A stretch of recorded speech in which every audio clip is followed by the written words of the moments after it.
Assalamualaikum warahmatullahi wabarakatuh. Perkenalkan nama saya Nabila Syarani dari kelas 2 SIB. Pada pertemuan kelima pemrograman framework ini, saya akan membahas mengenai routing. Sebelum itu, mari kita ketahui apa itu routing. Routing di dalam React adalah mekanisme yang memungkinkan navigasi di antara berbagai halaman atau komponen dalam aplikasi web React tanpa menyegarkan halaman. Ini memungkinkan pengguna untuk berpindah antara berbagai bagian aplikasi dengan mengklik tautan atau melakukan tindakan tertentu. Baik, langsung saja kita masuk ke Visual Studio Code-nya. Pertama yaitu kita akan melakukan instalasi project. Kita masuk ke terminal, kemudian di terminal, lalu kita jangan lupa untuk masuk ke mode command prompt. Di sini kita ketikkan npm install React Router.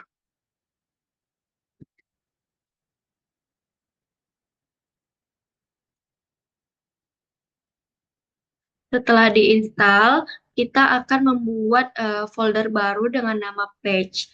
Di dalam folder ini dia foldernya. Di dalam folder ini yang pertama kita buat adalah file bernama dashboard.jsx. Kita buat file bernama dashboard.jsx. Di sini terdapat export default function dashboard. Ini merupakan definisi dengan sebuah function yang bernama dashboard. Kemudian di return ini, return mengembalikan elemen JSX. Lalu di sini terdapat H1.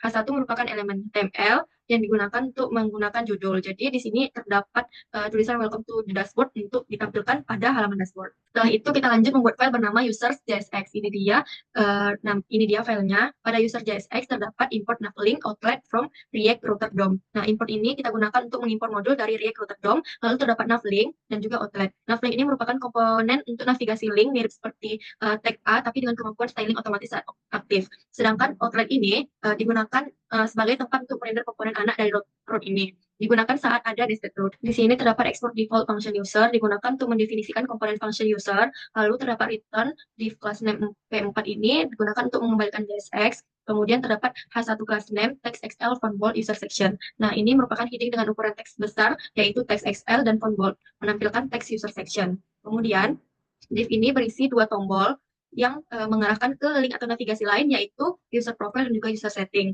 Nah, menggunakan MT4 margin top, kemudian terdapat space-nya X4 memberi jarak antara horizontal. Lalu di sini terdapat navlink, navlink profile, link yang akan mengarahkan ke root users. Menggunakan text blue, lalu di sini terdapat navlink untuk mengarahkan ke halaman settings. Div ini adalah tempat untuk menampilkan konten anak root ataupun nested root. Apa itu nested root? Nested root atau routing bertingkat adalah konsep di React Router dan framework serupa, di mana satu halaman root bisa memiliki halaman anak di dalamnya. Seperti di sini, pada halaman users ini merupakan parent rootnya, dan user profile serta user setting ini merupakan nested rootnya ataupun anaknya. Misalnya, jika root users profile dipanggil, maka komponen profile akan dirender ke sini. Lalu, di dalam sini kita akan sebagai untuk memindahkan ke halaman user profile dan juga user setting, kita membuat halaman baru lagi bernama user profile JSX dan juga user setting JSX. Di dalam user profile JSX ini hanya akan menampilkan ini adalah halaman user profile dan juga user settings di sini akan menampilkan ini adalah halaman pengatur users. Selanjutnya kita akan masuk ke file product JSX. Ini dia. Pada produk ini sama dengan yang ada di dashboard, produk dashboard JSX yang akan menampilkan pada produk JSX ini sama seperti yang ada di dashboard JSX, yang dimana di sini akan menampilkan tulisan manajemen product page. Kemudian kita lanjut lagi untuk mengupdate komponen yang ada di sidebar. Kita masuk ke file sidebar yang ada di folder komponen ini, kita masuk ke filenya. Di sini kita menambahkan dua variabel untuk mengetahui mana klik yang sedang aktif. Ini dia, terdapat variabel const base class dan juga const active class. Base class adalah kelas CSS dasar yang akan selalu dipakai entah elemen itu aktif atau tidak. Sedangkan si active class ini adalah tambahan kelas jika elemen tersebut dalam keadaan aktif. Lalu di sini kita menambahkan navlink. Ini dia ada beberapa navlink di setiap itemnya. Nah, jadi di sini di dalam navlink ini terdapat to ini menentukan kemana link ini akan diarahkan. Dalam hal ini dia akan saya hanya membuat slice, yaitu dia sebagai berada atau halaman utama. Kemudian kelas name ini merupakan diisi dengan sebuah fungsi, yaitu fungsinya menerima objek dari isActive dari React Router. Kemudian jika isActive true, jika URL-nya sangat cocok, maka akan diarahkan ke to. Jikalau di sini to-nya itu URL-nya itu namanya users. Jadi kalau kita ketikkan ke users, maka dia akan menampilkan halaman users.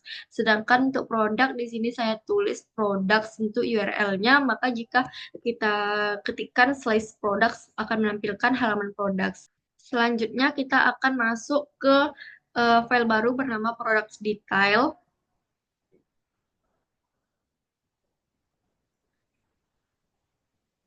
Nah, di sini ada import use params from React Router DOM.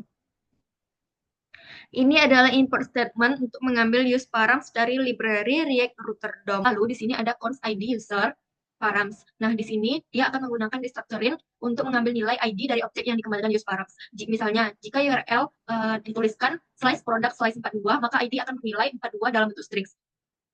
Lalu di sini dia akan menampilkan tulisan detail produk dengan ID, dipanggil lagi ID-nya, misalnya ID-nya 42, detail produk dengan ID 42. Lalu kita akan masuk lagi membuat file bernama login.jsx.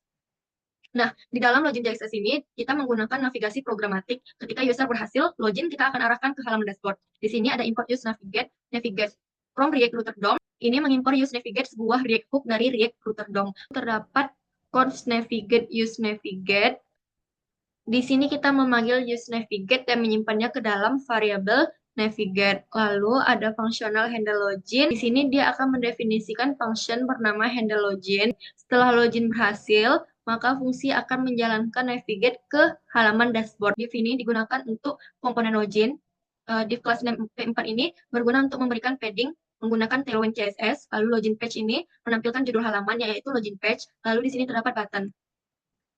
Pada button ini ketika diklik akan memanggil handle login. Kemudian ada tombol dengan teks login. Terdapat tugas untuk menampilkan gambar 404 ketika URL tidak diketahui dan diarahkan kembali ke dashboard. Kita buat dulu file bernama notfoundpage.jsx.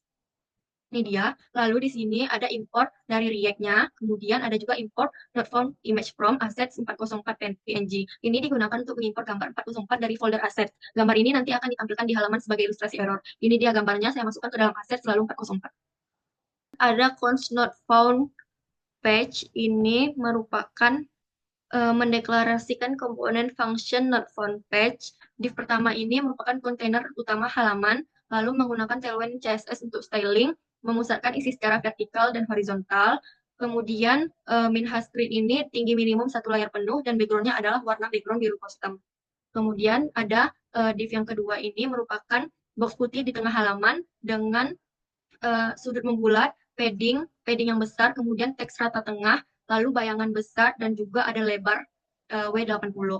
Lalu di sini ada image, menampilkan gambar 404 yang kita importkan tadi, lalu W32 ini lebarnya, MX Auto itu diletak di center horizontal, lalu ada margin bawah. Nah, ref dashboard ini tombol atau tautan untuk kembali ke dashboard. Jadi di sini terdapat styling tailwind yang dimana berwarna biru berukuran 500 yang berubah saat hover, yaitu hovernya adalah biru 600, lalu teksnya putih, padding dan ujung yang membulat.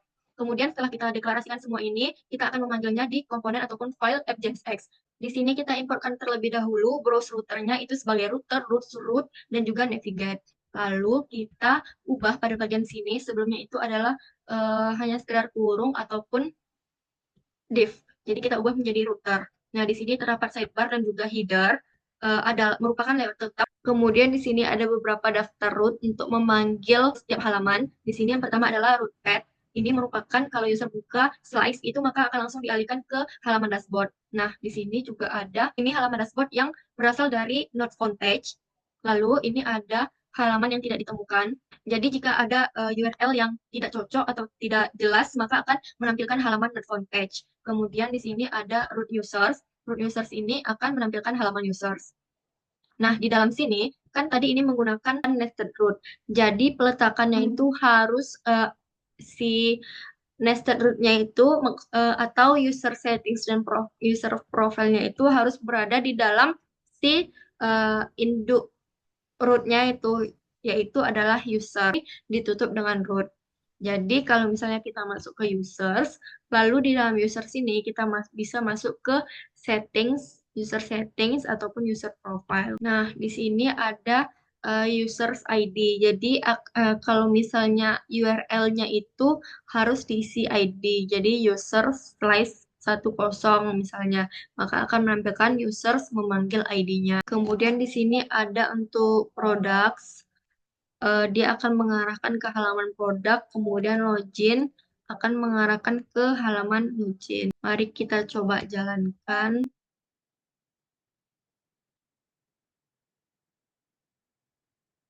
Nah, seperti inilah tampilannya. Jadi di sini ada slice dashboard. Kalau misalnya kita hapus slice, nah dia tetap mengarahkan ke halaman dashboard. Lalu di sini ada users. Di dalam users ini terdapat nested link, nested root, yaitu nested root ke user profile, lalu menampilkan ini adalah halaman user profile. Lalu di sini nested root kedua ada user setting akan menampilkan ini adalah halaman pengaturan user. Kemudian di dalam produk ada manajemen product page. Kemudian kalau misalnya kita buat user, kita tuliskan ID-nya,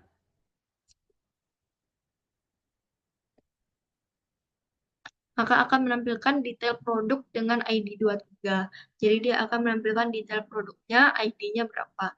Lalu di sini kita akan melihat 404 page-nya. Kalau misalnya dia nggak jelas URL-nya, maka dia akan mengarahkan ke page 404. Nah, ini dia akan mengarahkan 404. Lalu, dia akan diminta untuk kembali ke dashboard. Kemudian, kalau misalnya kita ketik di sini slash login, maka dia akan mengarahkan ke login page. Kemudian kita klik button loginnya, dia akan mengarahkan ke halaman dashboard. Sekian dari saya. Wabillahi taufik wal hidayah. Assalamualaikum warahmatullahi wabarakatuh.